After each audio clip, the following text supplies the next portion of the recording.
And President Biden and former President Trump are expected to tackle a number of issues important to voters during tonight's debate. And we have several of our reporters spread out across the country to help us walk through some of them. I'm Ling in Los Angeles, and the economy is a top priority for many voters tonight. And so many people are taking stock of how they're doing financially under President Biden. So our CBS News polling shows that voters overwhelmingly feel that it is harder to buy a house, raise a family, get a good job, or start a business compared to generations before. Now, part of that could be tied to those regular weekly, monthly expenses. Our CBS News Money Watch price tracker shows that since 2019, when Trump was in office, till now, the price of a dozen eggs has nearly doubled.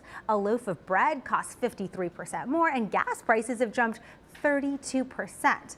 Now, looking at the data since President Biden took office in January of 2021, consumer prices have jumped 20%, according to official government data. And over the last 3.5 years, inflation has come down from its peaks of 9%, and wage growth has outpaced inflation, but it does so just slightly.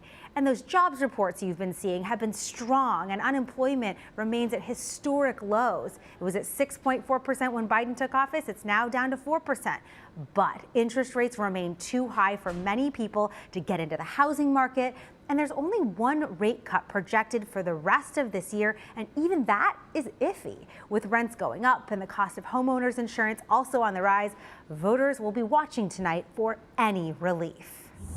I'm Camilo, Montoya-Galvez in Tucson, Arizona. Immigration is set to play a major role in this election and during the presidential debate tonight. And there are clearly two starkly different visions on this issue for this debate.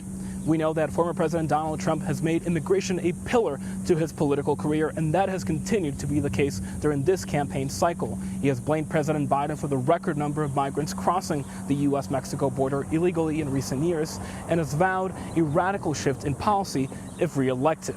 That includes mass deportations, an end to birthright citizenship, and ideological screenings for new legal immigrants. Meanwhile, President Biden does not tend to speak on immigration as often as former President Trump, but has recently taken sweeping executive action on the issue. Just weeks after severely restricting asylum here at the U.S.-Mexico border, President Biden announced a new policy that will grant legal status to the undocumented spouses of American citizens.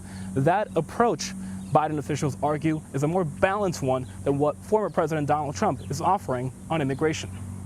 I'm Shawna, Mizelle here in Atlanta, Georgia, where former President Donald Trump and President Joe Biden are set to face off tonight in a presidential debate. And you can almost certainly expect abortion to be a topic that is brought up in the debate tonight. It has been a huge and integral part of the Biden campaign's re-election bid. He has repeatedly tied statewide abortion bans to the legacy of former President Donald Trump. They blame Trump for these abortion bans, saying that he nominated the Supreme Court justices who voted to overturn Roe versus Wade with the Dobbs decision. And speaking of the Dobbs decision, earlier this week was the second anniversary of that decision, but another Supreme Court decision coming out just today, actually also related to abortion in the EMTALA case, which has to do with patients getting abortions in emergency situations, even in states where the procedure is banned.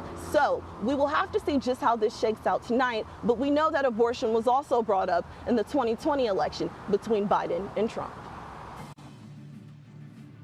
All right, Ling, Camilo, Montoya-Galvez, and Shawna Mizelle, thank you very much.